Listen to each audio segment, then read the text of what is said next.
It's working? Yeah, it should be working. Guys, it just added to my day. I've had the worst fucking day in the universe. You have no idea. You can ask Patreons. I haven't even been in there all day. It's, yeah, stress beyond stress. Thank you, Rhonda. Stress beyond stress. And I'm even drinking a margarita right now because that's how fucking stressed out this shit is. But I will survive. I'll get through it. Hopefully. So, we're going to get into that. A couple things first. First thing I want to say is welcome, everyone. I know I haven't been around at all. I'm telling you, if I could have ever crawled up in a ball and cried, today would have been the day. But I may have some good news, so it's not so bad, but all this cancer shit is like too much. They rush, and then at the end, like now it's just like a waiting process. And now they want to do everything at once. Now I got to go to the dentist Thursday and I got to get a fucking tooth pulled before chemo starts. It's just a lot of things all at once. But we're not going to get into that because I'll end up fucking flipping out. Thank you, Gina. Candles are good. Where is everybody? Watching that boring fucking Paramount thing? Sorry, no interest. I listened to some of it on BTim. See? I listened to some of it on BTim. I listened to some of it on Queen Bee. It's the same shit that we've already heard 1,000 times. But I do have some advice for BTim. BTim. I'm not trying to be rude, and I'm not trying to be nasty, and I'm not trying to be a dick, but let's be honest. You trying to tell Olivia, JLR, even Betty, how they should run their channels is comparable to me calling Jeffree Star and telling him how to do makeup. Like, for real. Or asking Betty for hair advice. I don't even understand why you think you have a right with like 14 subs to tell somebody else who has a successful channel how they should be, how they should run their channel. Dude, you have no idea how stupid you sound. It's literally like me calling Jeffree Star or me calling Yankee Candle and telling him how to run a business. That's what he sounds like. It's absolutely ridiculous. I don't know why he's doing that. Like, dude, nobody cares about your opinion. You got 14 fucking subs. You sit on Queen Bee's panel every fucking night, and these people still don't go watch you. That speaks volumes, dude. I don't think you should be telling people how to run their channels when they have the YouTube plaque that says they have over 100,000 subscribers. I mean, get real, dude. Seriously. Stop embarrassing yourself. I mean, honestly, it's like me calling fucking Betty and asking her for hair advice. Hello? Betty's the last person I'd ask for hair advice. I don't understand the way these people think. Or at one point, this was kind of funny though. He asked QB and Voices fashion advice. He's like, is that fashion? Again, I go back to, that's like me calling Betty and say, Betty, what do I do with my hair? How do I get my hair healthy and shiny? It's the same thing. There's certain things lines you just don't cross. Asking Voices for fashion advice and telling Olivia or JLR how to run their channel. Come on. B10, wake up. You sound silly and stupid. But carry on. I digress. I really, though, I don't get it. I just don't get it. But I couldn't take it anymore. I listened for about 5 minutes. I couldn't take it anymore.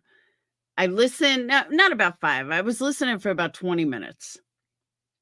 The only thing I see from Paramount is the same shit we already know.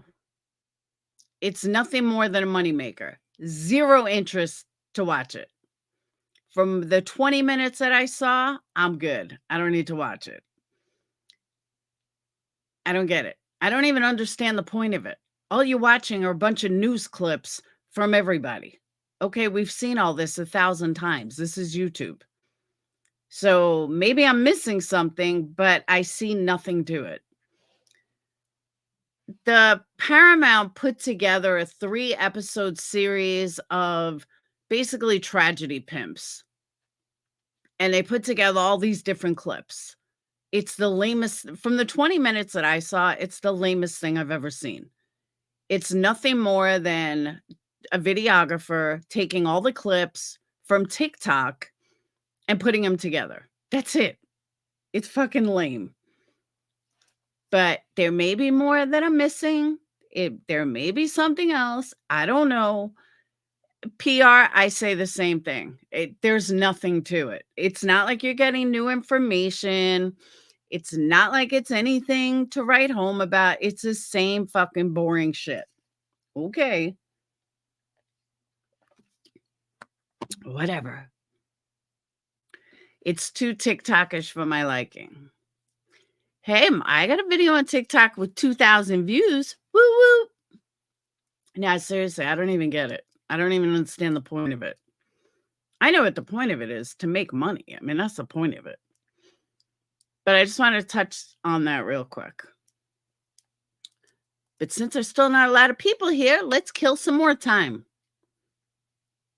I don't know why people were playing it. I don't know if they cannot get struck or something. But I personally would not watch it. I agree with everything you said. I'm glad someone said it the way you did. I don't know what you're talking about, Gina. I mean, I do, but I don't. Which part? About Betty? Hey, Audra. No, but seriously, Red, it's true. Him telling someone with a million, what does she have? 1.4 million subscribers on TikTok and like 300,000 on YouTube? Who the fuck are you to give her advice? Like, you sound stupid. I just don't get it. And then call me crazy. I also don't understand burnt toast. I was going through my news feed and there's a whole community. I mean, I'm sorry. Yeah, there's a whole community post from Burnt Toast ratting out why Betty isn't on her channel. But like, who cares? And there's like 250 thumb ups. Now, this goes back to the same thing I'm saying to be Tim. She's got thousands of people that like it. So who am I to say that it's a bad thing? You know, it works for her. I can respect that. But why? I just want to know why it works. Why talking about Betty is a big thing. Why everybody cares about Betty's life so much. That's what I really want to know. Like I said, I can respect Burnt Toast. She's doing what makes her money. I got no problem with that. But from a sub perspective, why? Why are people paying for that? Why are people so obsessed? You know what I mean? That's where my issue is. So I just scrolled on by. So does anything else happen on the tubes today? And by the way, for people that were watching Lawyer, you know, when the verdict came out, that was not me in there. Someone asked the exact same thought process that I had. And I heard it when I was wrapping candles. I was like, oh my God, everyone's going to think it's me because I've been saying that for a long time. But I swear to you guys, it was not me. I didn't see the name or anything. So where is everybody? Like, nobody's here.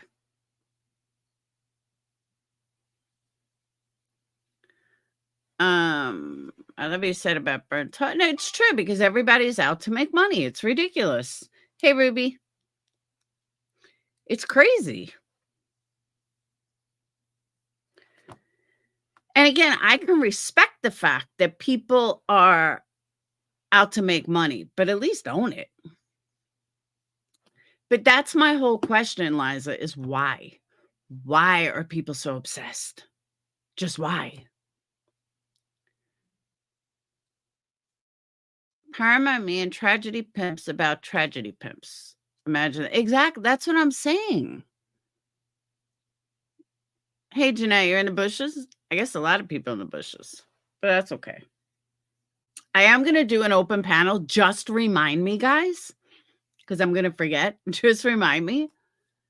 But let me just say what I got to say first. Jury came in today. Guilty. And boy, has she changed over the years. All right. I'm going to tell you guys something. You don't have to agree with me.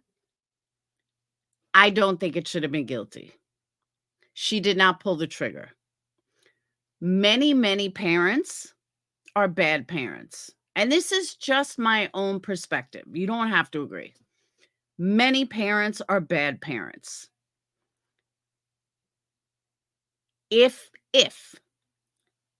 you were going to try him as a child and you speak to him as a child and his sentence is a child, then you have every right to hit the parents.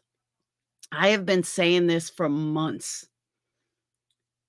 If you are going to try him as an adult and his sentence is an adult sentence, then they have absolutely zero right to charge the parents. You can't say he was an adult with adult consequences, but yet you're still charging the parents as he was a child. Well, that's having it both ways. You can't have your cake and eat it too. You have to pick one or the other. This is a landmark case. There is no other case in the world, in the country, that has ever been tried this way. Did the jury get it right? Absolutely not. Do people think the jury may have voted against him because they didn't like the lawyer? Happens all the time. Do I think that she has a good chance of winning on appeal? I do.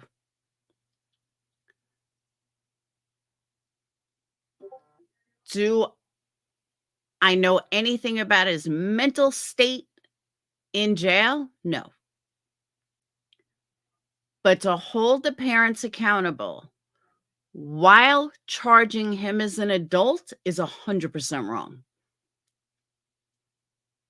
Because then every single adult should be charged for their child, or every single adult's parents.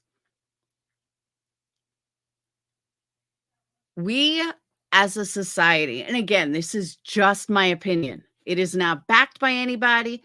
I have not watched anybody today. I don't know if other people have spoke about it. This is purely my opinion, and my opinion could absolutely be wrong. It's just how I feel. It set a precedence to me, and it, again, just my opinion. It set a precedence that now every single parent has to watch their kids. And not watch their kids, but it's not going to make parents better. It's not going to stop criminal behavior from happening. Are we going to take gang members and put their parents in jail? Let's put gang members in jail. Let's put the parents of young gang members in jail. Why aren't they responsible? But we as a society are changing so quickly. We as a society is going so fast. The laws don't even know how to put up with it. I don't even know how to keep up with it. Whether we liked COVID or not, COVID put a stop to the crazy fucking train that we were going on as Americans, as the world. We were going way too fast. And COVID put a stop to it. Done. Um, and all of a sudden, people started thinking. People started, okay, maybe I was going too fast. Maybe I need to slow down with my family. Maybe I need to stop with the family. You know what I mean? So maybe I need to spend more time at home. But we were on a one-way course and it was going to crash. Now all of a sudden it crashed. COVID stopped it from happening.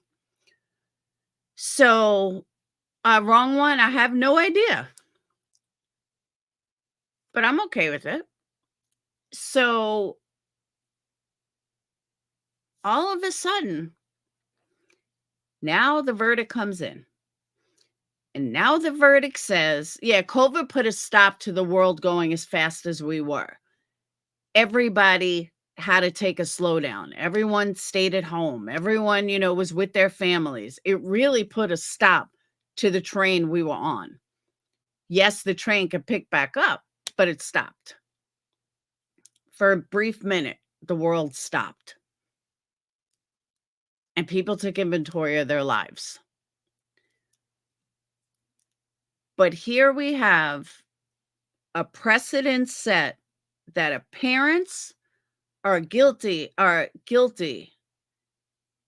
if they're just bad parents. I know that she did some fucked up things, but would it have been different if it was him cheating? Because I can assure you, many men cheat. Many women cheat too, don't get me wrong. But many men cheat and are not home with their children. And those fathers aren't responsible for fucked up things their kids do.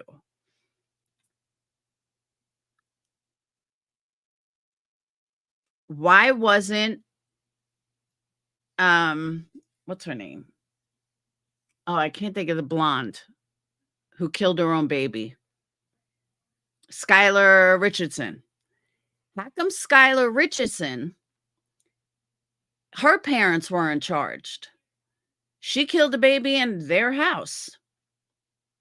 Oh, wait, she got off on white privilege. My bad. Her parents had more money. But all seriously, they did not cause their son to kill. I know it wasn't in Michigan. But Crystal, where is the precedent set? Yes, they didn't give him a gun, but many, many people give their kids guns and they don't use it to go kill someone or blow up a school. Lots of kids do it. Lots of kids have parents that give them guns, even if they're fucked up, and they don't go shoot up schools. Do I think he did it for attention? No. Do I think he did it because he was hearing voices? I don't know. But has he been since he's been in jail? If he's an only kid, a lot of kids want attention. A lot of kids will do whatever for attention. He should be in jail for the rest of his life. He really should be. But what I didn't see from him is like what we saw from, I forgot the dude's name. The one that killed the cheerleader, that basically said, like he wanted to do it, like he was seriously sick. Why isn't his mom in jail? She washed his clothes. She knew he did it. She washed bloody clothes. She's still running around. Why this one? Why this kid? All right. Well, to be honest with Aiden Fucci, thank you. To be honest with you, Tell me a parent whose kid has mental health issues that they might blow it off and the kid doesn't blow up a school. I'm sure there's plenty. Plenty.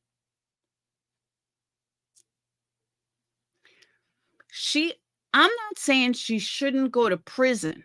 I think all bad parents like that should go to prison. But go to prison for the right reasons. Involuntary manslaughter, to me, is too much. It's just my opinion. Not all kids should have guns, even if they're from a family of hunters. I agree with that, but a lot of people believe that everyone should own a gun.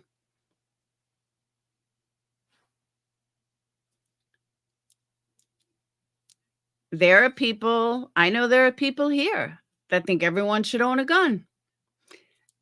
Come to think of it, I know someone with mental health issues, doesn't really take the medication she's supposed to. Her father has guns all over the place. Nobody ever thought she would go, tear up a school. And she hasn't, thank God. But when you teach your kid gun safety and your kid is known for gun safety, then getting him a gun is not something you think twice about. I don't know if that makes sense, but I've heard this from, people that are very pro-gun. That when you teach your kid gun safety and you teach your kid that, using a gun is perfectly fine, then you don't think about mental health issues. You don't think about things that someone who's against guns would normally think about. It's just like giving them a present. And I think people forget that. People that are diehard anti-gun or anti-NRA is going to say, oh my God, how could you do that? But pro-NRA, hey, as long as you teach them gun safety, they know not to do anything. They know they're not going to do anything crazy.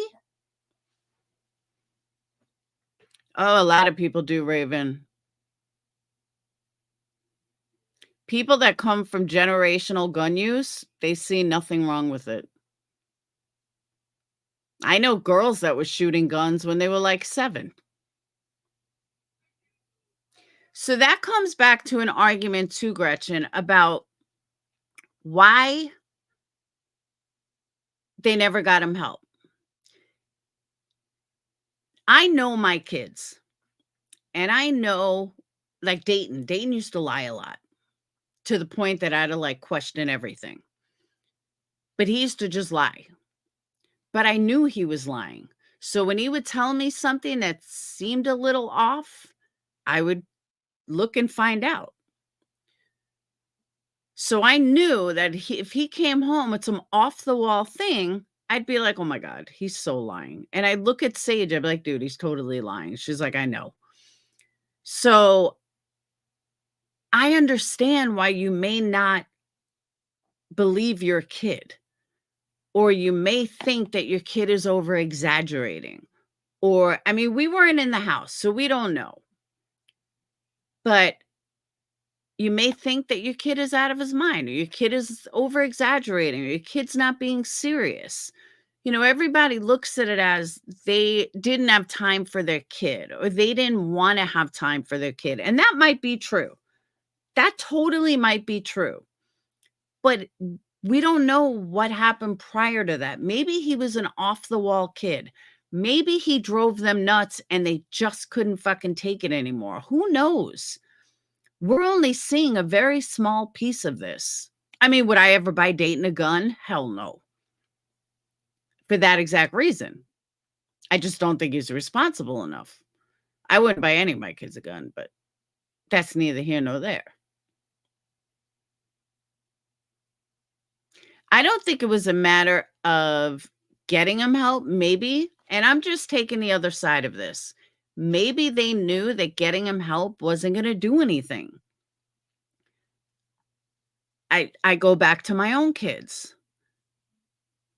You know, there was a point where somebody wanted help. Somebody wanted to see a psychiatrist. I knew a psychiatrist wasn't going to do anything. I know my kids. I know how they are. And I know that it wasn't going to help them.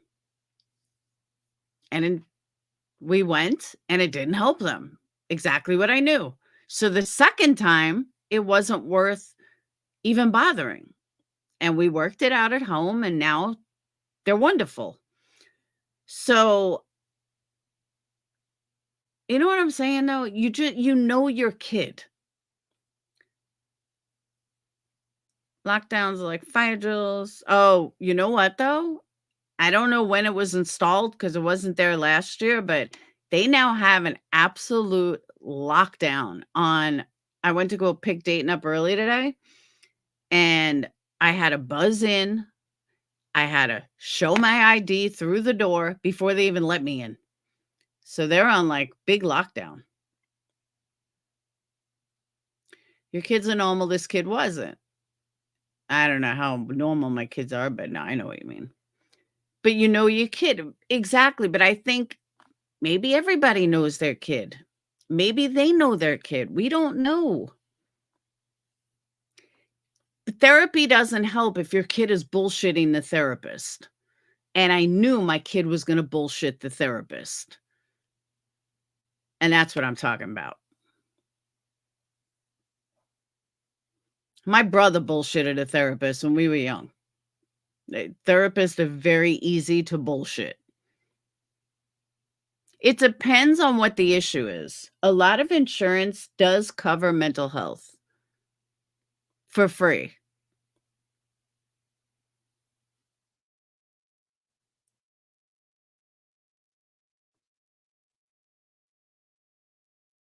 They had money for on-call vet.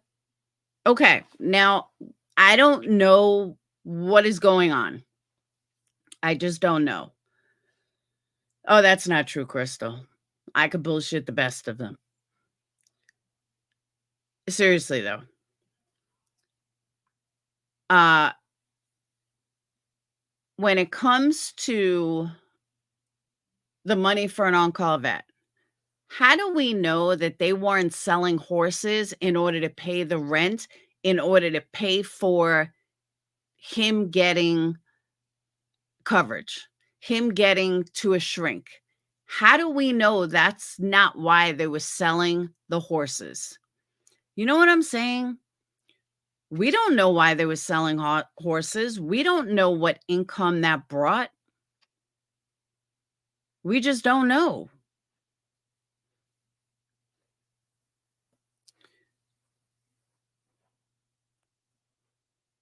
Because they bought burner phones and okay, but this is only a small part. They were 14 or 16 months behind on their mortgage. They were in financial distress. Thank you, Stifler's mom. Maybe the horses were all they had. I don't know. I just think you guys are too. I think the other side is like too hard on. We just don't know. We know the result of actions that he chose to do. He chose to pull the trigger. He chose to make the choices he made. Again, if you're charging him as an adult, then you believe that he was aware of what he was doing. He knew what he was doing. He acted on his own. So how the fuck are you going to charge the parents? You're charging him as an adult. So like I said, I don't see how you can have your cake and eat it too. I just don't. Hey, Lisa. Allegedly, Patridge, allegedly.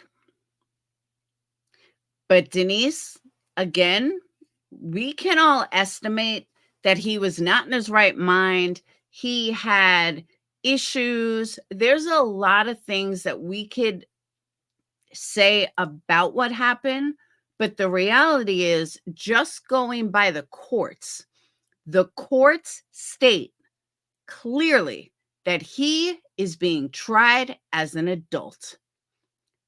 Yeah, but he could still win on appeal. They tried him as an adult. They sentenced him as an adult.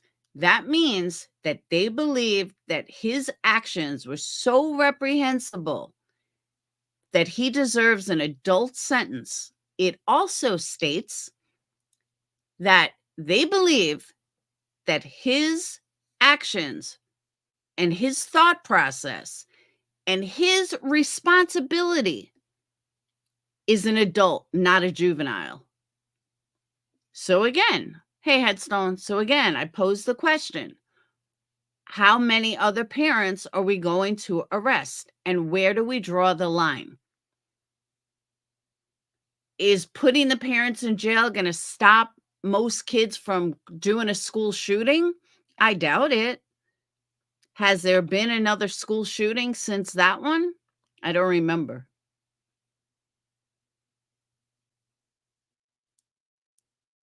Has there been a school shooting since him? I'd be on the run too. She will absolutely appeal. And she has every right to appeal.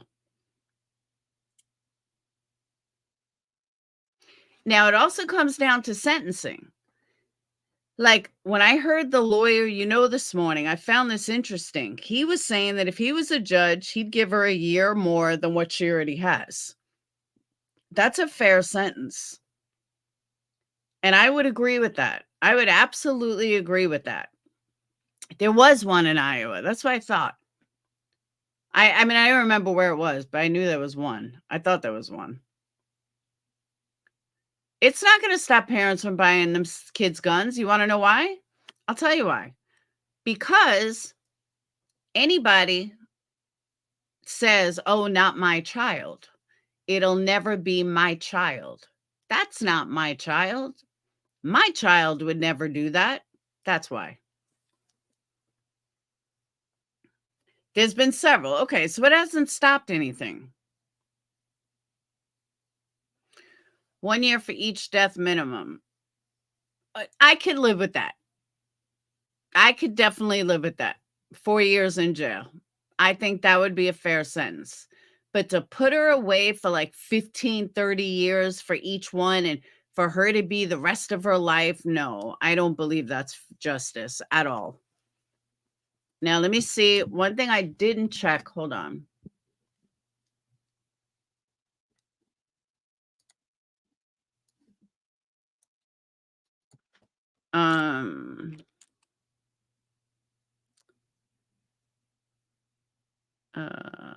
Oh no, it's up to 15 years she can get for each murder.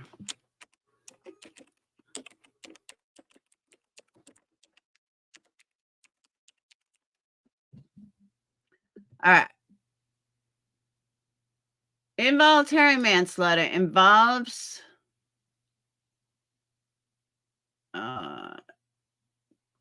from the voluntaries of the act that causes death from the unintentional nature of the crime. In murder, someone causes the death of another person. With involuntary manslaughter charges, someone commits a voluntary act that may be unlawful, but does not include specific intent to end a human life. Involuntary manslaughter usually refers to unintentional killing. The basis of the charge may come from criminal negligence, recklessness, or dangerous or impaired driving. It differs from murder or voluntary manslaughter because the victim's death was not intended.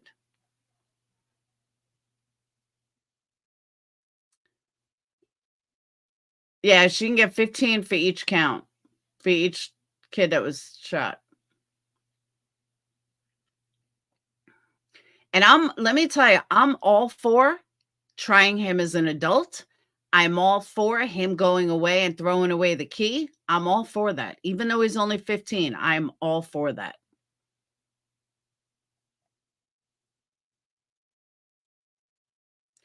But putting his parents in jail for more than a yeah, but they didn't pull the trigger. I don't believe in the parents didn't pull the trigger.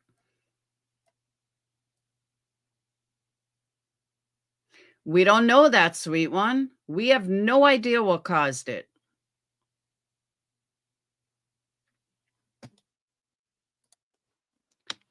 Hold on.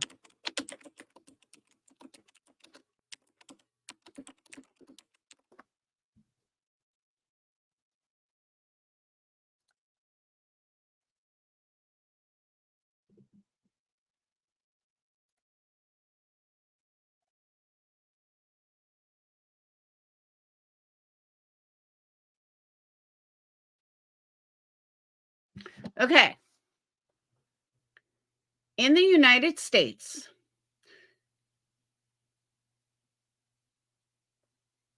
between the ages of 12 and 17, hold on. 4.6% of teenagers carry handguns.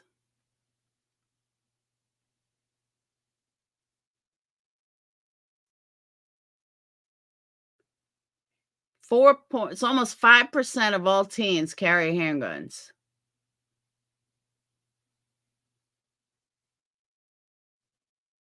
Isn't that crazy? And that's from NBC News. Guns became the leading cause in 2020. Guns became the leading cause of death among children and teens for the first time in decades. New research found that adolescents who were older, male, and from rural or lower income backgrounds were more likely to carry a handgun. Boys reported carrying at a rate 4 times higher than girls, 6% versus 1.5%. Still, gun carrying became twice as common among girls by the end of the study. Researchers weren't sure of the reasons for the changes, but Carey said local gun laws, political affiliation, and cultural norms can all influence the prevalence of gun carrying. It's pretty crazy. It is a gun case. What, are you kidding me? In Iowa, minors can carry handguns under the supervision of an adult.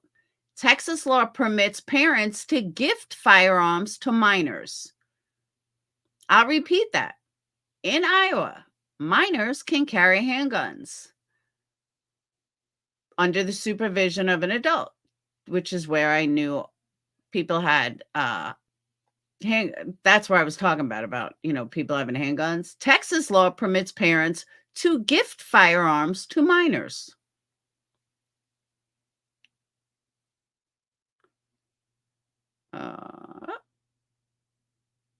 Handgun carrying among the youth appears to be very intimate behavior.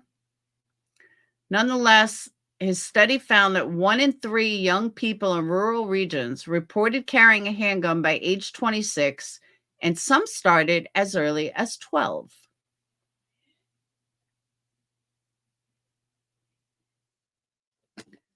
All right, let me go one step further. Hold on.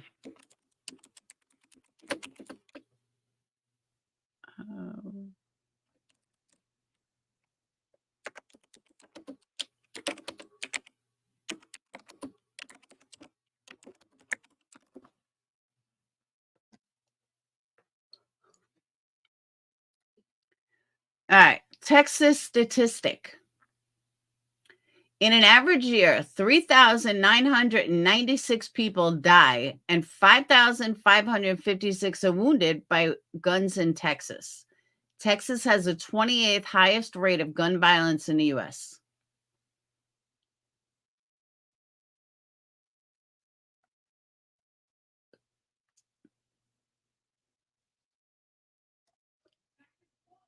All right.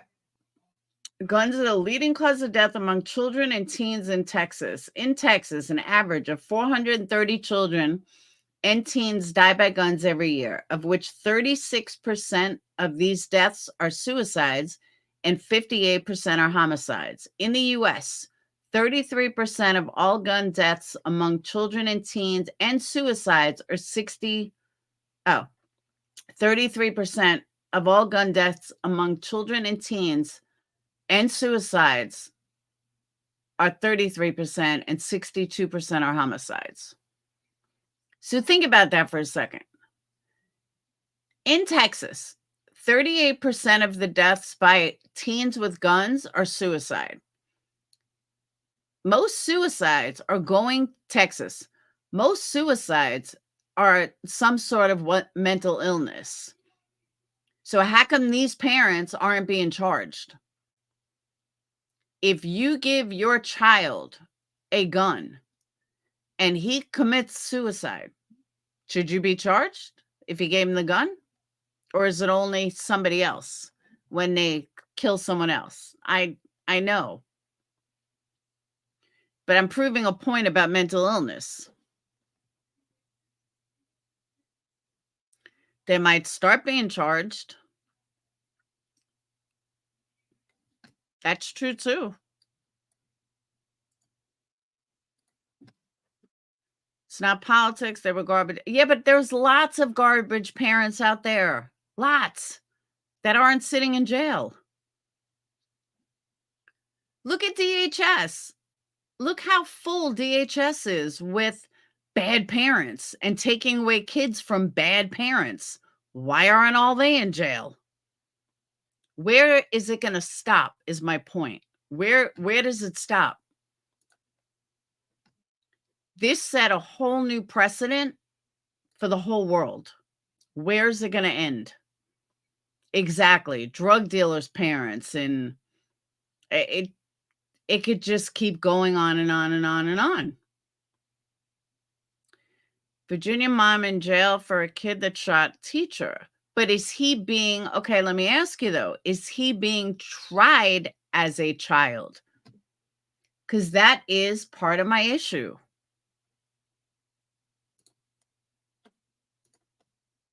They are trying him as an adult. They convicted him as an adult. So if you convict him as an adult, then you can't charge the parents as an adult. I mean, can't charge the parents as if he's a child. I'm dropping it. I had to open up, there it is. I had to open up YouTube. All right. There you go. But a 6-year-old, that's a child. And they should be charged. That's where a mom should be in jail.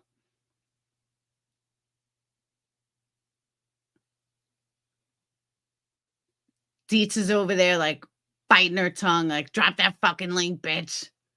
I got something to say.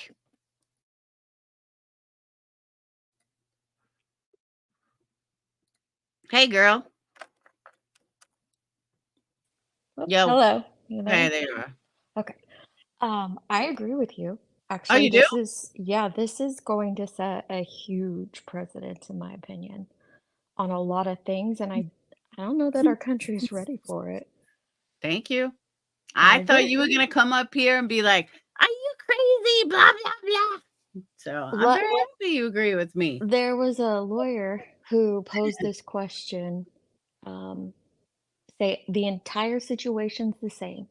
Ethan's charged as an adult. Everything exactly the same, except for it was a car. He was drawing pictures of hitting kids with car, like just put a car in place of the gun. Would they have charged these parents the same? It was a car that they gifted I don't know. him instead of a gun. I don't think they would have charged him the same. Hold on. I live in a rinky-dink town. There were about 6 kids printing off handguns from a 3D printer that just got in trouble. I guess they're called ghost guns. Pretty crazy. It's a case. It is setting a precedent. And that's why I've kind of felt bad for the lawyer, because there was nothing for her to base her case on. She had to wing this, and I don't think she was prepared to wing it. but she had nothing, no case law to go on, no case to compare it to. It was a first of its kind. True. And Someone said that, it's not illegal to buy your kid a car, obviously, but I'm just saying, like, I don't know, I feel like it's the fear of guns that kind of pushed this, and like you said earlier, I completely agree with that as well. Are we gonna start charging, the parents of minors who are commit suicide with a gun if they are involved in, like, a gang shootout with a gun? Like, knives? I just am curious, like, where's it headed? Or is it, like someone in the chat said, is it gonna be a case by case basis? I don't know. This is wild. I don't know if it'll be a case by case basis, but I just think that they seriously, yeah, but you have to understand lots of parents buy their kids guns, Mhm, lots. mhm. And the kids don't go shoot up everywhere. It all depends on where you're from. If you live in Iowa or you live in Texas or you live in bumfuck Tennessee or most of Alabama, you know guns from the time you are very young. And you have no problem with guns. Your kid knowing how to use a gun and everything. I watched some of it. You just I did. don't. And they don't go and blow up a school. They didn't know he was gonna be homicidal. Do you ever really know your kid is gonna do something like that? I mean, let's be fair. Even if you think it, you're like, "Nah, not my kid." Nashville isn't bump but you know what I'm saying, Joy. I agree with Shady. It's about our schools as well. Like I do think that the schools should have been held, culpable to a certain extent as well. And I don't I'm not maybe the precedents that this sets won't be a bad one, but I don't see it being a good one. If my kid and I'm gonna be honest here, if Dayton sent me a text, "Mom, I think I'm gonna blow up the school." Dayton, stop being stupid. You're not gonna blow up Mhm. a school. That would be my reaction. I wouldn't be like, Right, "Oh my god, I'm coming to get you." but she also knew that he did need mental help, so there's that too, but But are you ever gonna really think that your kid is gonna do something like that? no. Exactly. Most parents are not going to think they're actually gonna do it. Mhm. They're gonna think they're just looking for attention, they just want attention. You really think she knew 100%? I don't know. Well, the text messages, I mean, they look up the text message. Did you see the text messages? I saw some of them. Yeah, I'd look those up, and that's what I'm saying, like, I get it. I get the argument in the chat.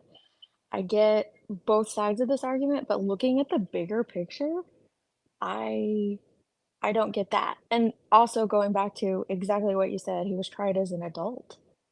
Mhm. But I E do think they should be held accountable to a certain extent. I guess we'll have to wait till, and uh that's why I'm saying sentencing is gonna make a difference because Mhm.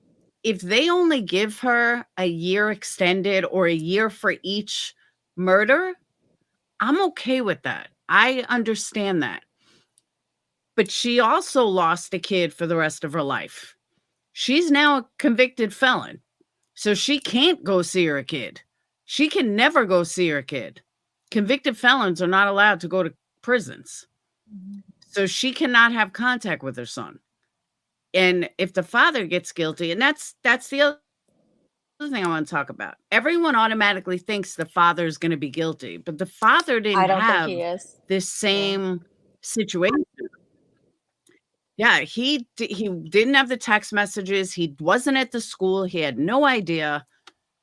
He didn't, pretend to go to the school to pick him up like she did. Like I think he could get off.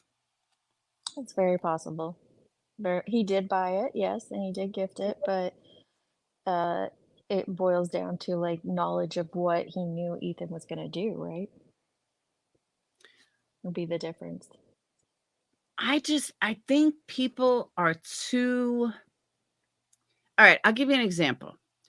When COVID happened, my daughter was going through some stuff, and I think every kid was at that point. You're sitting at home every day, your mind's going crazy. She had just broke up with a boyfriend. She was not in a good place. I said, "Let's redo your room."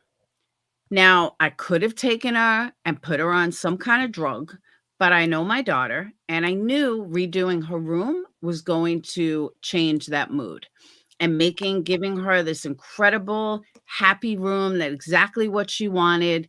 I knew that I could change her whole mentality, and it worked.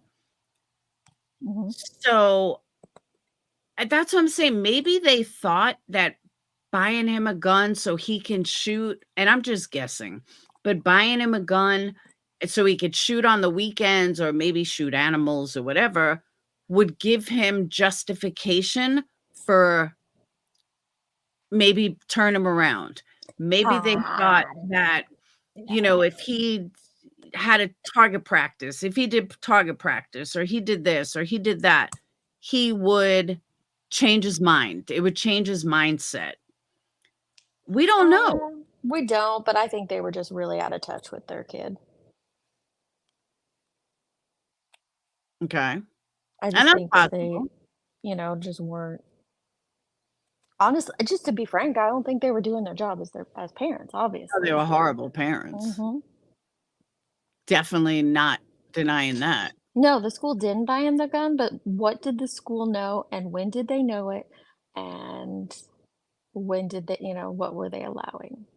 Here's my other thing. A lot of people do blame the school. I don't. The school is not your parents. And No. the school saw something, but again, they also didn't think that he was going to do what he did.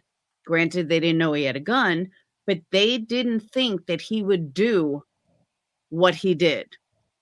So a lot of people think, well, they could be held responsible and I don't agree with that. I think both sides just didn't think it was gonna happen. Okay, let me give you this as an example. Just because the school is not his parent, absolutely not. They are still in charge of protecting all of the students.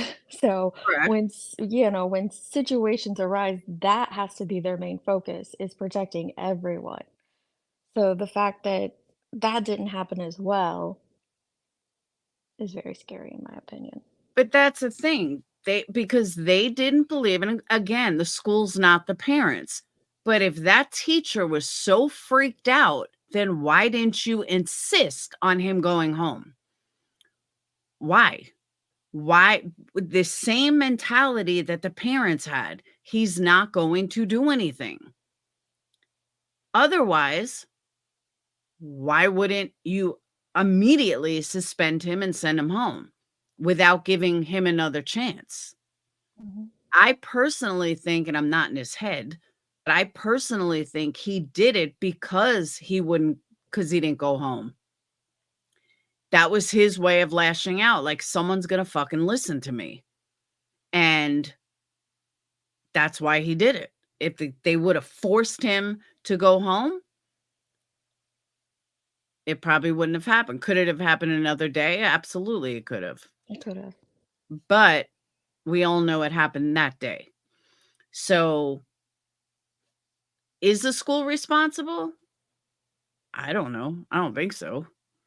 I don't think they bear the sole responsibility, no. I think the person that bears the sole responsibility is Ethan, especially because he was tried as I guess I'm just hung up on him being tried as an adult, and now Which goes into a whole whole 'nother realm. Do you think a 15-year-old should be tried as an adult? if there's cause for it, yeah. See, I'm iffy on that. It would have to be that, like, situational. It would definitely have to be situational. I have mixed feelings on it because should I think that they should be tried as a juvenile and be out by 21? No. But I don't taking a 15-year-old who, okay, has mental health issues, and here's where I play devil's advocate. What is sending him to jail for 30, 40, 50 years gonna do? Nothing. Nothing. It's wasting taxpayers' money. You might as well give him the death sentence. I mean, I know you can't by law, but you might as well because what's the point of him just sitting in jail for the rest of his life? Yeah, there'd be no chance of becoming a productive member of society if he truly has He'll mental never health get out. issues. No, he'll become a product of I the don't think he even system. has a chance to ever get out. He's life with no parole. Yeah, he doesn't have a chance to ever get out. That's why it's dumb. Just give him the death sentence and be done. Stop wasting taxpayer money. Can you imagine though? 15 years and you're gonna spend like 70 behind bars. Mm. Do you think that the president said it'll set, do you think, I can't remember who wrote it earlier in chat, so sorry, but do you think this would truly stop parents in No, their tracks and make them see? That's, I don't think it will either. I because don't. I don't know why, like, gang members, they buy guns. Parents buy guns for gang members. They're not in jail. If you got a history of gang members in your, generational gang members, dad's buying dad's buying him a gun. He's got to protect himself. The streets are ugly. I don't see them being arrested. You think it'll, someone, they think it'll stop some parents? I see, I just, I wish it would, but with Columbine, how many changes have been made since Columbine, improvements in, trying to prevent this, and here we are, 25 years later. Has it really been that long? I don't know. I just took a stab at the number. I think it was 99, wasn't it? Wow, it's a long time ago. Wasn't it? I could be wrong. I heard someone ask on the lawyer, when the verdict was being read, like, could parents be charged? Could they backtrack and charge parents now for other school shootings? Most of them killed themselves, from what I remember. But he said no, and I knew that. I agreed with that. Yeah, the guilt that a lot of parents have had. All right, hold on. That's like saying abortion is not murder, then charging someone killing a pregnant woman with double homicide. What? That's like saying abortion is not murder, then charging someone killing a pregnant woman with double homicide. I mean, I get their argument, but I don't know the comparison. Yeah, I don't get it either. Oh, I think I get it. They're saying that, all right, so if you believe abortion is not murder, or states are saying that, let's say, the state of Ohio says that abortion is not murder, then somebody who kills a pregnant person shouldn't be charged with a double homicide, but they are. So that's like saying abortion is murder. I don't know Okay, if I explained that right, but I know what yeah. they're saying in my head. So headstones, okay, that's better than like the car analogy. So what about parents charged with their underage kids hosting parties with underage kids drinking? Because especially if you're providing the minor with alcohol and then they get in a car and it causes a accident that leads to a loss of life. Would you then hold the parent or the person giving that minor the alcohol culpable in that situation? Like whoever provide, I mean, that's what they were trying to do on Murdoch, though.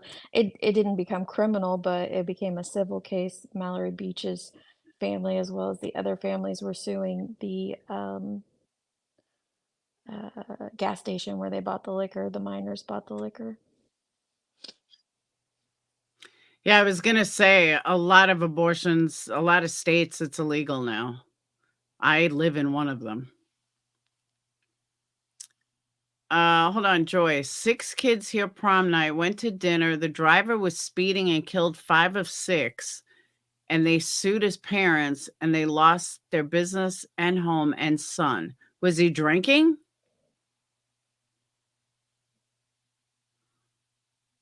I mean, was alcohol having to do with it? Yeah.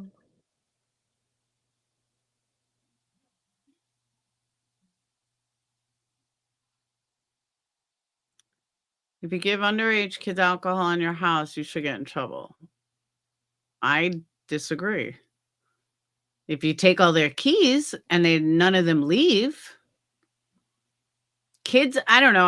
I'm a big believer in kids are gonna be kids. I'm not saying give 15 or 16-year-olds alcohol, but I'm saying 19, 20. I don't know. I think with older teenagers, especially as they get closer to the, drinking age where there's a will, there's a way. But if you are willingly giving your minor alcohol and then it directly leads to an accident with a loss of life, I don't think that's apples to oranges. I think it's apples to apples. Maybe I'm wrong. All right. So you're gonna tell me that your kids have a graduation party, you're not gonna have alcohol. Or I you're do. not gonna have alcohol for the adults and the kids won't sneak it. Come on. Kids do it all the time. It's part of being kids. Give me a break. That's kind of my point, Shady, is that like we could compare this and that, but this is a school shooting and many factors with the parents knowing there was an issue and not keeping a weapon secure, etc. But what I mean is, I believe it's going to open the door. It's going to set the precedents to open the door to a lot of these other situations that we might feel it's apples to oranges, but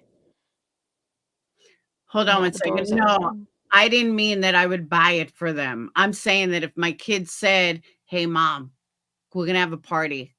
We're gonna sneak in alcohol," something like that, I'm not buying it, but if I look the other way and don't see it, as long as you're not leaving, that kind of thing is what I'm talking about. I'm not talking about buying them alcohol. Yeah, let me buy all the alcohol. That's not what I mean. Oh, great. You're going to be clipped and I'm up here on panel. Lovely. But I was joking. I said, you're going to be clipped saying that, and I'm up here on the I know, right? No, seriously though. But yeah, kids are gonna party with their friends. They They will. just do. But no, I wouldn't buy alcohol. That's crazy. I ain't wasting my money on kids' alcohol. Get the fuck out of here. Crazy. You just need to get them. Remember. But it is a good point though. Where do you draw the precedence? I agree, Lumpy. Where do you draw a precedence? Where is this gonna stop? Has it stopped since they've been in jail? Has it stopped um has it stopped school shootings? No. Has it caused any issues of any more parents being arrested? Not really. I just don't think it changes anything. For some reason, Michigan got a bug up their ass, and I think a lot of parents will still say, "Oh, it's not me." My kid wouldn't do that. That won't Mhm. happen to me. My kid's got a gun and he will never do anything. He'll never, you know what I'm saying? Right, like, I don't have to worry about that is their thought process. Mhm. And, Miracle said, "This will teach parents to parent their children and not to overlook things. Know what your children are doing." I wish that's what it would do. I truly wish that's what it would do, but I just don't see it actually doing that. I agree. And that's what I'm saying. If there was a point where they would be like, "You know what? Uh Setting this precedence is going to change the youth of America.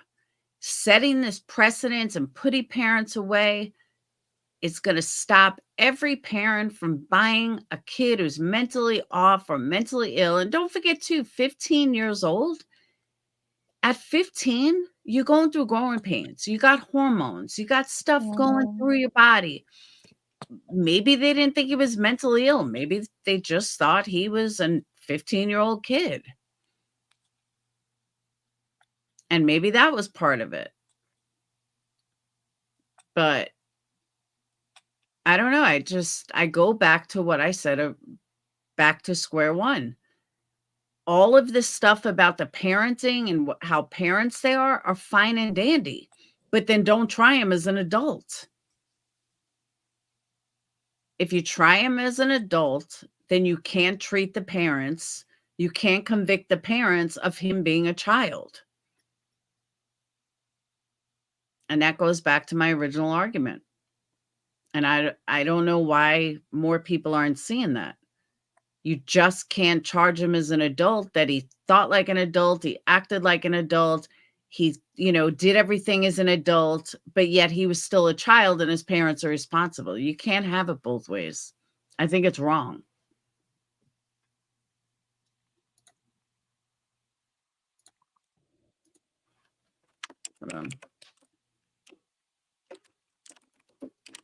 Clauses.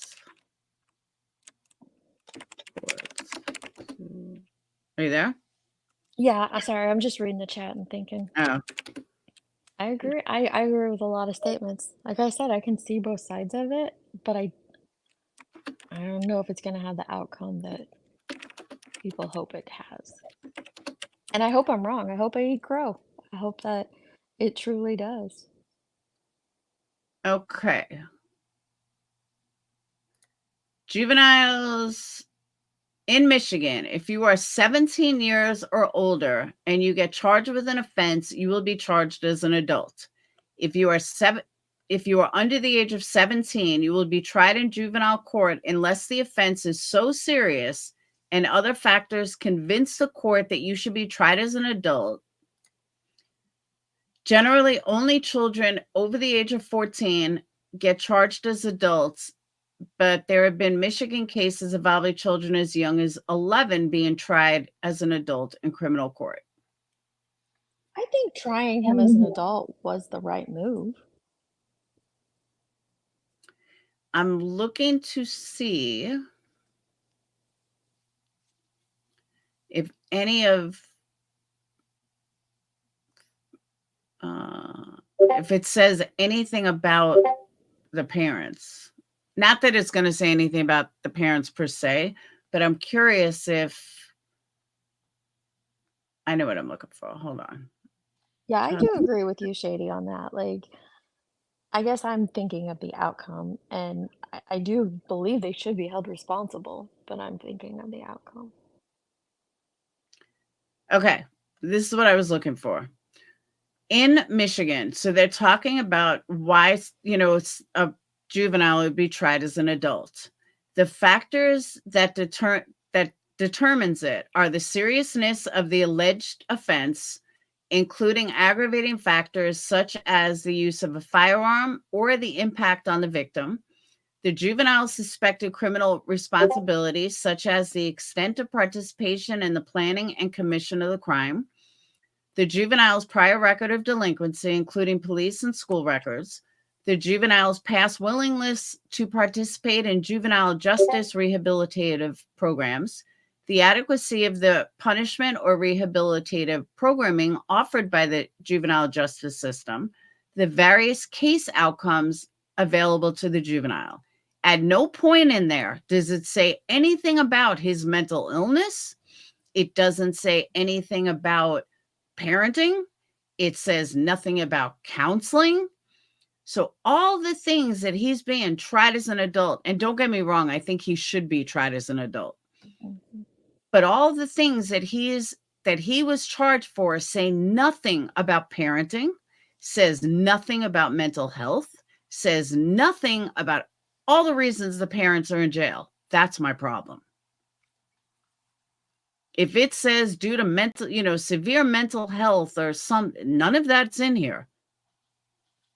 None of that makes a determination of why he should be tried as an adult.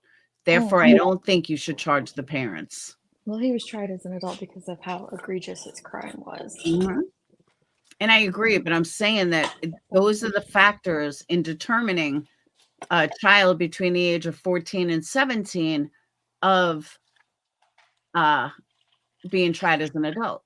And those are all the different reasons. Not one of those has anything to do with mental health or parenting or bad parents or anything.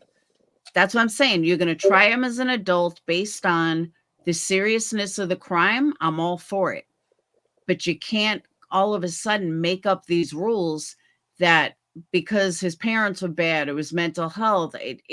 There's just doesn't work. And that's why I think she's going to win on appeal. It's possible. I guess her winning on appeal might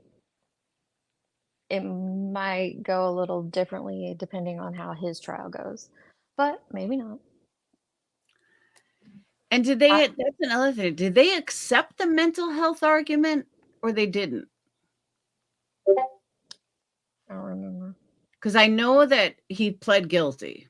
I know that, he wasn't going through trial or anything. I haven't slept since then, since his trial. Oh. Yeah, no, I don't think mental health mattered because he pled guilty. He didn't want to go through a trial or anything. He pled guilty. I did it, and that's it. So I'm not 100% sure that it had anything to do with it.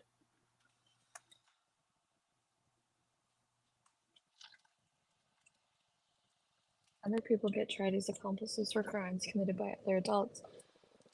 Sweet one, you're not wrong there. Like, getaway driver being charged with the murder, a burglary gone wrong, and the getaway driver being charged also, even though they had nothing to do with the murder. So, I mean, yeah. But that's all state specific. Certain states, yes, and certain states, no.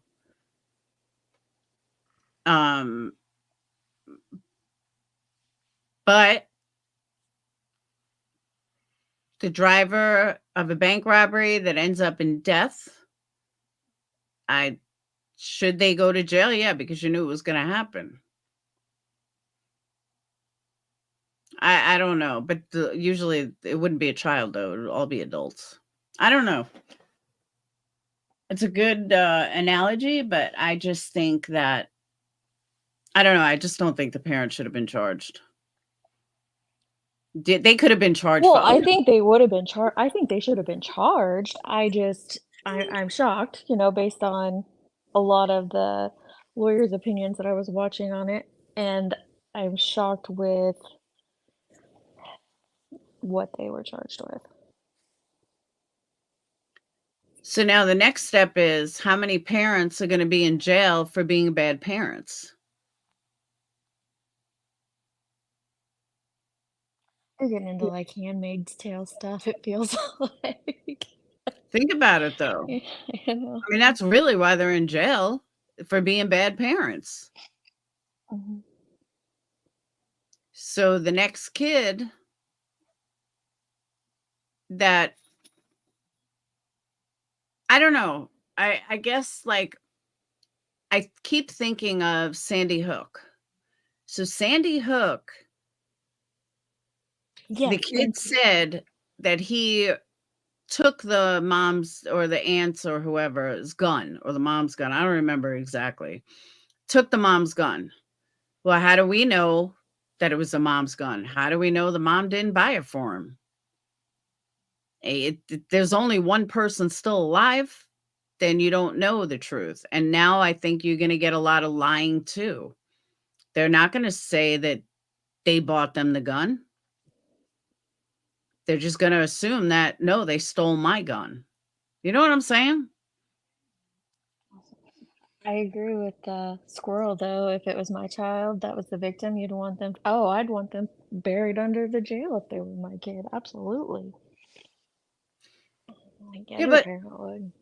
what is putting away the parents? How does that help society? It doesn't. You know, people automatically say, oh, throw them in jail, throw them in jail. But you also have to look at the impact of what jail is going to do.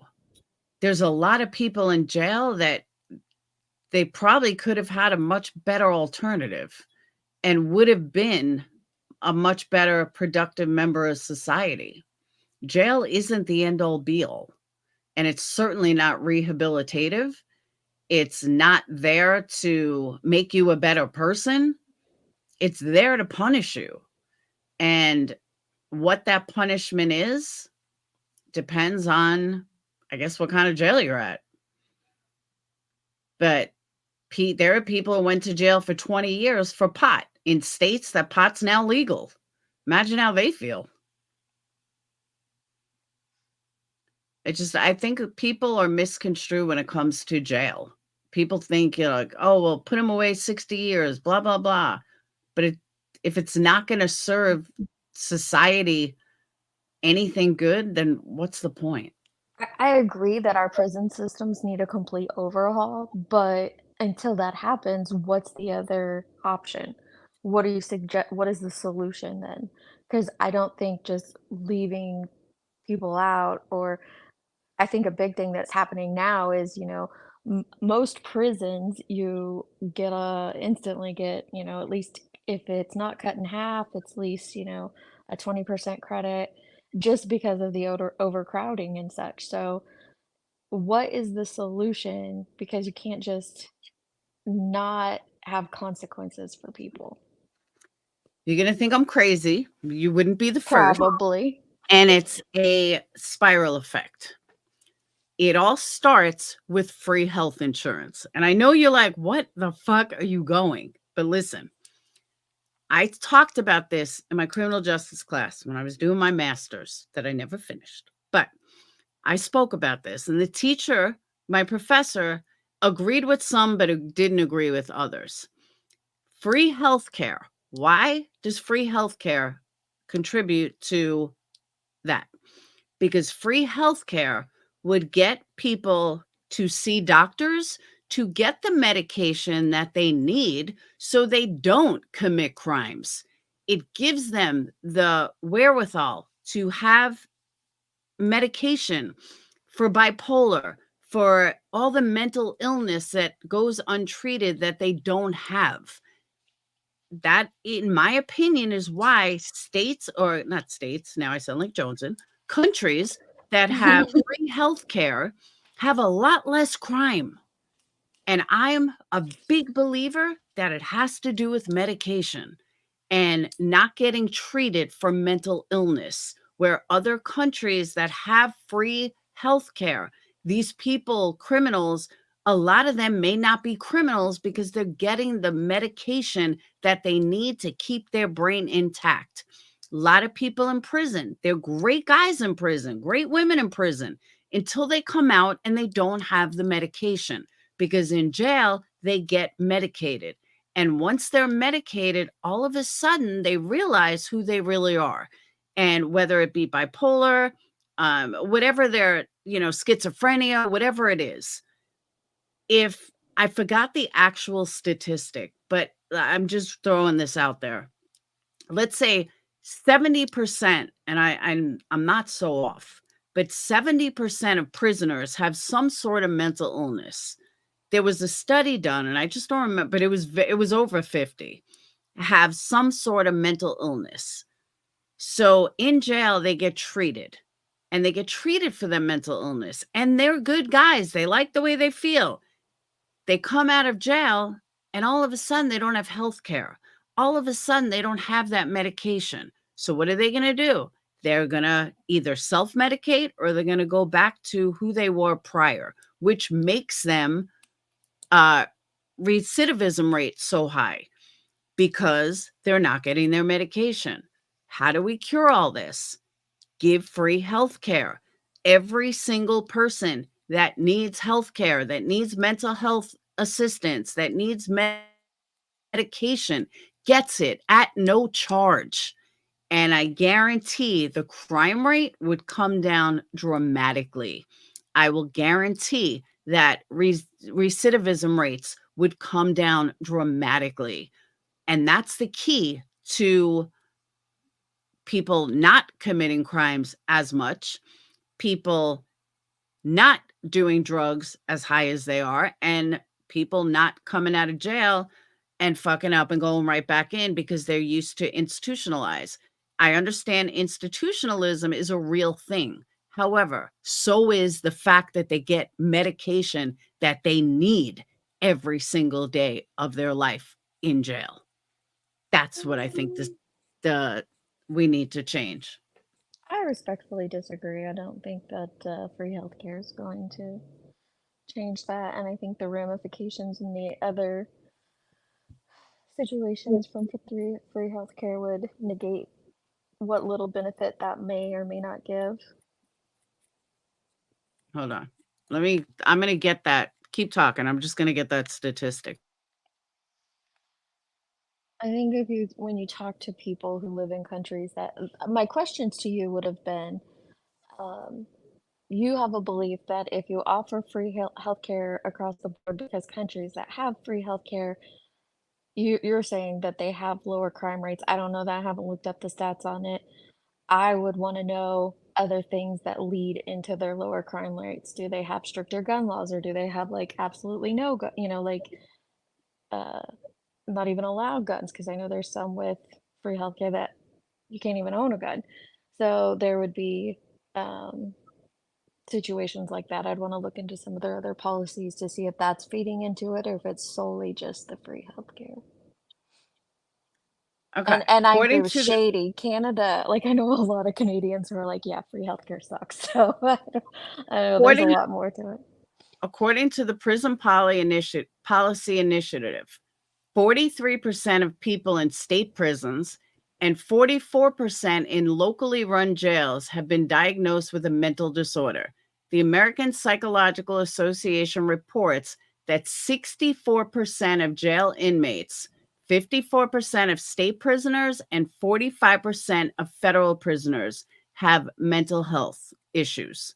Now, it's estimated as of 2022 18% of the general population has a mental illness. 44% of those in jail have a mental illness. So that's high. Almost half of prisoners, depending on which way you look at it. Did you read a And did you read a stat for the country? Like what percentage of our country as a whole, prisoner or not, has a mental health care issue? well, it says 18, but let me look. Hold on. 18. I say I would think it's significantly higher than 18%.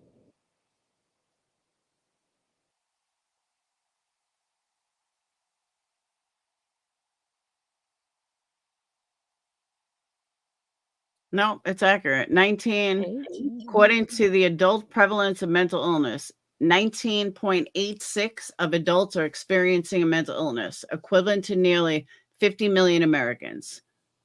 I'm shocked. 4.91% are experiencing a severe mental illness. Sorry, I'm laughing at Crystal. She said YouTube is Yeah, 99.99%. right?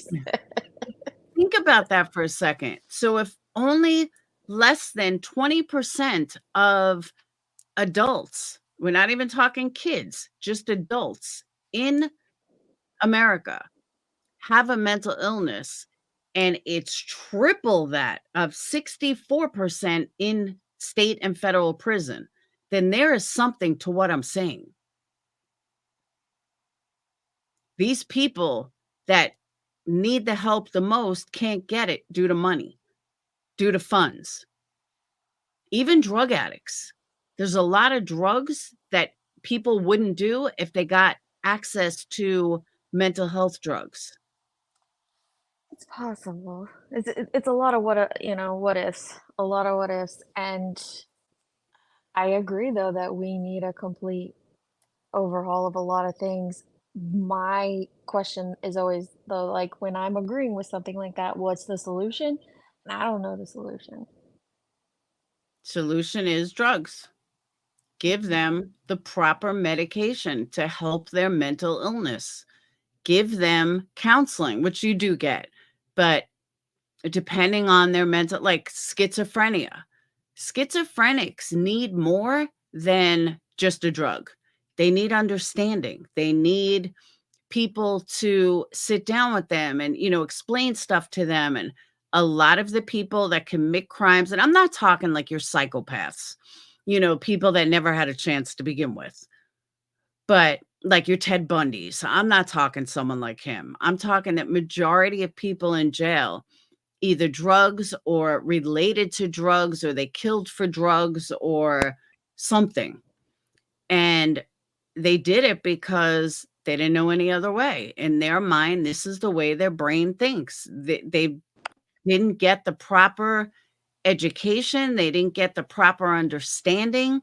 They never got the proper medication to deal with their schizophrenia or their bipolar or something, where things could have been totally different if they got the proper medication to deal with their mental illness, and then they wouldn't have committed the crime. And that is the drastic overhaul that needs to be done.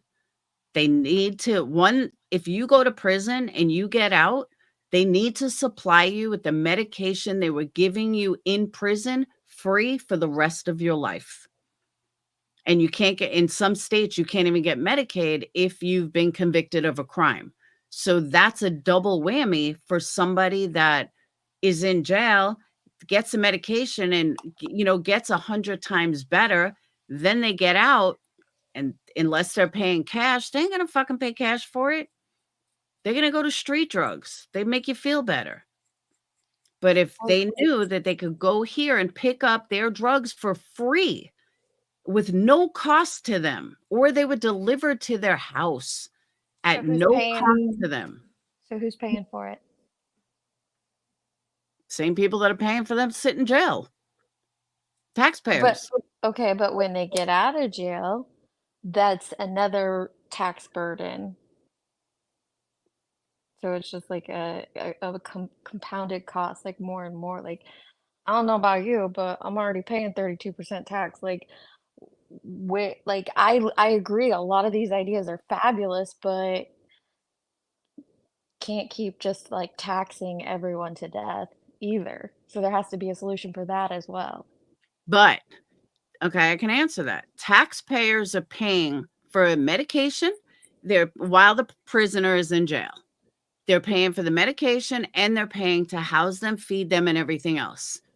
So if that prisoner gets his drugs, his proper drugs for, let's say, 20 years, I'll just say 20 years, that is still going to be a hell of a lot cheaper than him committing another crime on the street a year later, and then goes back to jail where you're paying for his medication, his housing, and his food. The cycle continues.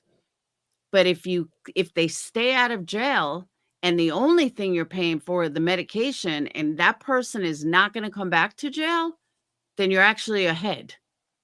Because recidivism, I can never say it right, rates are always high. Always. And I am a firm believer it's due to medication. That is why they're always high. I would definitely have to look into a lot of the statistics to decide where my argument would lie on that. But for like There's a lot no of real proof. I'm sure there is. That's why I say I just don't know the statistics, though. I have never looked into any of that. But for the people saying like a lot of other countries make it work, the difference between us and a lot of other countries is that size and density. Like a lot of our states are the size of a lot of other countries. So when you combine our country as a whole, it's a lot different than other countries. I don't know. I just, yeah, but you are paying for it. You are paying taxes on it. That's what people keep forgetting. If that prisoner goes back to jail, you're paying for it. That's it. And you're paying a lot of money. I think it's like each prisoner is like $100,000 to house for per year or something. I mean, it's something crazy. Okay, now you got me interested. Let me see how much of a tax burden on each individual American a prisoner is, or how much we contribute to that. And I'm telling you, I'm just a huge, huge believer. I've always said this for like, what, 20 years? I've been saying this and nobody takes me seriously. My professor was like, no, you got this. Yeah, I'm telling you, I'm right. Medication is the key. Why would I block you? Oh, I am on Nana duty and I got a fussy kiddo, so I'm gonna mute. If I pop down, that's what I'm doing. Miracles, I do know that. It costs more to execute someone.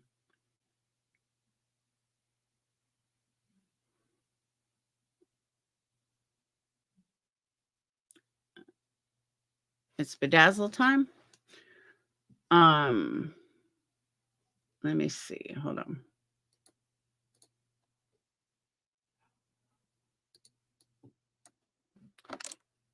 If we have a universal healthcare system, even though people would pay a bit higher in taxes, no one would have to pay health insurance premiums. It would save the average family $2,100 a year. There you go.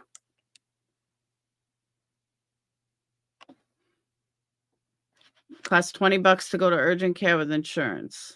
It depends on your insurance. How much does it cost to house a prisoner? Okay, in the United States, the average cost to house an inmate in a county jail is estimated to be $40 and $100 per day.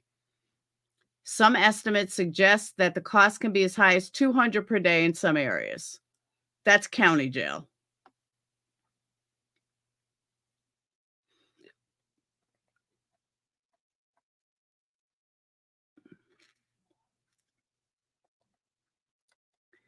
Alabama, no bid prison contract costs more per bed than state's average. Recently approved single prison. Alabama is desperate for more prisons. Under the new laws, possessing 1 gram of fentanyl could lead you to 3 years in prison. 2 grams or 10 years, 4 grams, 25 years. Don't have fentanyl in Alabama. All right. And what is rates in America? Now, isn't this interesting?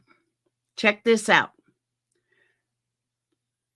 44%, according to that other statistic, 44% of people in prison have mental illness. The recidivism rate in America is what? 44%. Almost 44% of criminals released return to prison within their first year out. So literally, and I could show you guys the same. Hold on, let me go back to the other one.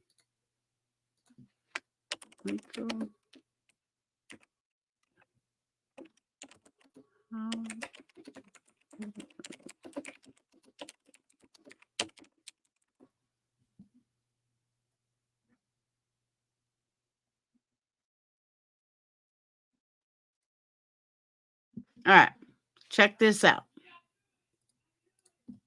This is pretty wild. 43% of state and this is a different survey, but it still gives me the 43%. 43% of state and 23% of federal have a history of mental health problems. 43%. Now you come over here.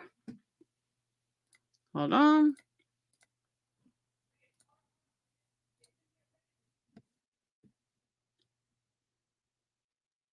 All right, this is saying around 70%. United States has one of the highest recidivism rates in the world at around 70. That means the country's criminal justice system is continuing to perpetuate the crime cycle. I don't know. This one's different. Recidivism rates in the US, some of the highest in the world, with almost 44% of criminals released returning to prison within their first year out. What changes on their first year out? No medicine. I'm telling you, I'm convinced of this. No, I'm getting off in a minute, Deets. But thank you for coming up. 44% within their first year. The only thing that changes is they don't get medication when they get out. If healthcare and pharmaceuticals was around as a business, that's where we would see real. I agree with you. We're the only country in the world that enforces the laws more than any other country also. Then I commit a crime and that part of the bill is paid. That's true too. You can run up health insurance for thousands of dollars, but as long as you go to jail, commit a crime, and it's all going to be paid for. It's a good point.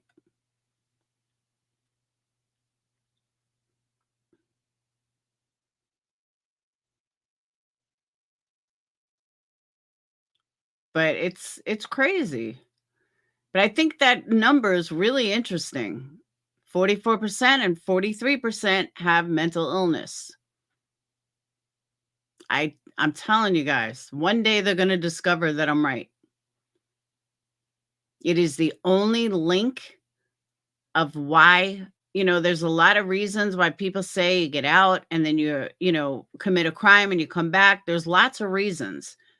But in my opinion, the real reason is because they don't get medication. And it's as simple as that. You don't need a doctor. You just need the same medication that they're taking in jail. They need a lifetime supply of it out of jail. That's all. You don't even need a doctor. But how many people that qualify for free healthcare now? Yeah, but if you're in jail, you wouldn't get free healthcare.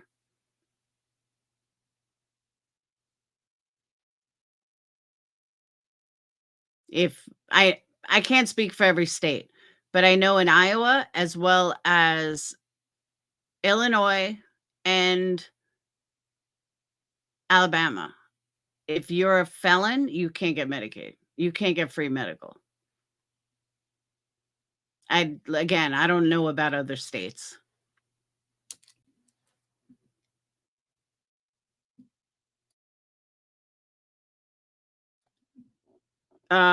Who's gonna prescribe the meds? The doctor. By the way, Annie, did you get your candle? In Alabama, nitrogen gas pretty cheap. It is? Meds don't help low IQ, but we're not talking about low IQs. And you'd be surprised. Jail's filled with very intelligent people. There's a lot of smart criminals. And I don't agree that it's filled with low intellectual. I think many criminals are very smart.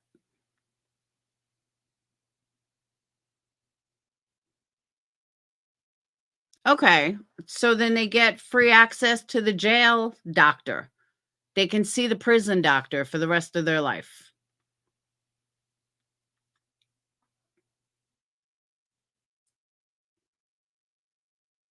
I agree many are intelligent. That's what I'm saying. Someone said that jails are filled with low IQ. I said, I don't agree. All right, well, let's look it up.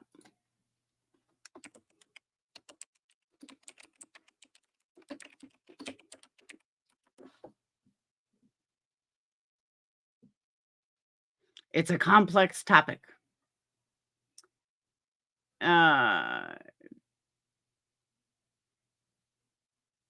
Below 80 are substantially overrepresented in Texas prison. Those that score between 80 and 109 are modestly overrepresented. Hold on. Well, that's interesting. 35% of incarcerated sex offenders have an IQ below 75.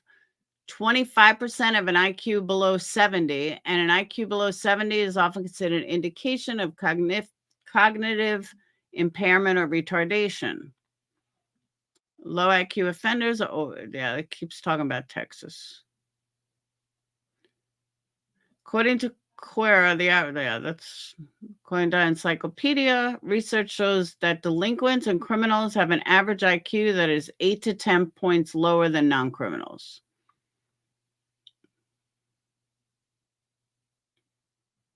I wouldn't exactly say Quora is a good source, though.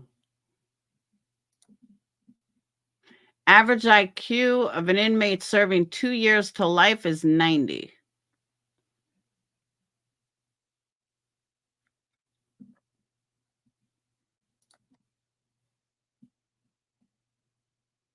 Oh, that's 75% are illiterate.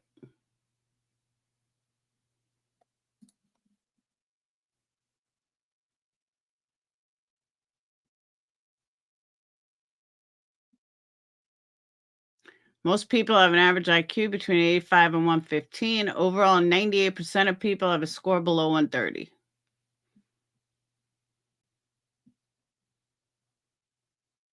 Ah, 90 is a little below average.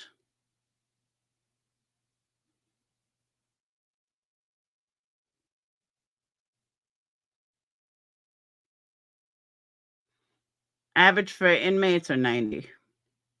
But I wouldn't consider that low.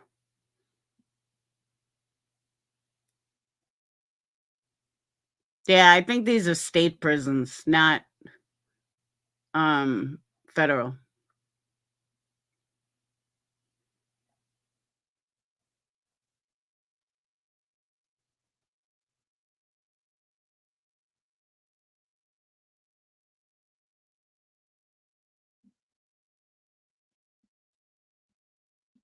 I don't know, interesting.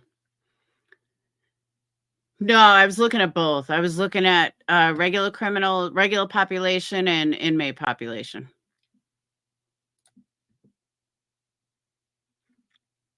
It's just a pretty interesting discussion. Criminals may talk a good game and be very cunning, but that's not the same as intelligence.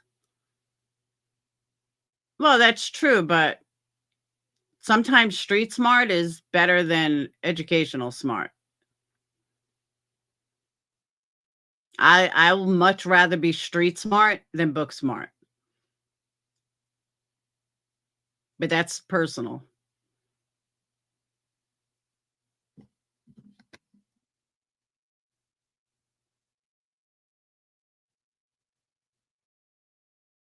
I mean, shit, just look around YouTube.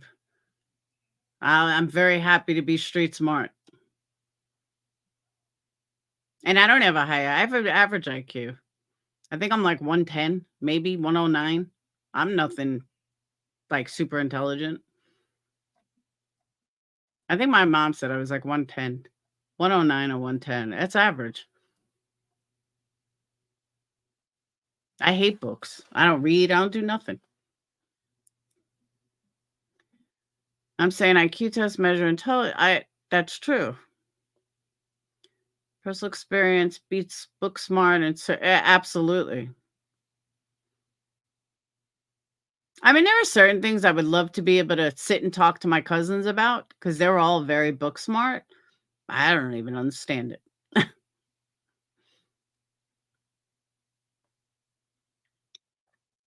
I hate reading. Absolutely hate it. So, all right, I'm gonna get off though. I've been on almost 2 hours. So again, this was a whole conversation. We could do it again. That's what I believe. And I want to thank you guys for coming in. And I will see you beautiful people tomorrow. Yeah, 80. I've always said that, Kendra. I have a very average IQ. Phoenix is high. Sage is just like me. I think she's like 105. And Dayton, I don't know if he's ever been tested. But I always said that Sage was average like me. So, all right. I will see you beautiful people later. Have a wonderful night. And Deets, thanks for coming up. And I'll see you guys tomorrow. Peace. Oh, don't forget, order your candles. Don't forget to order your candles. EnergyCandles.com. Peace.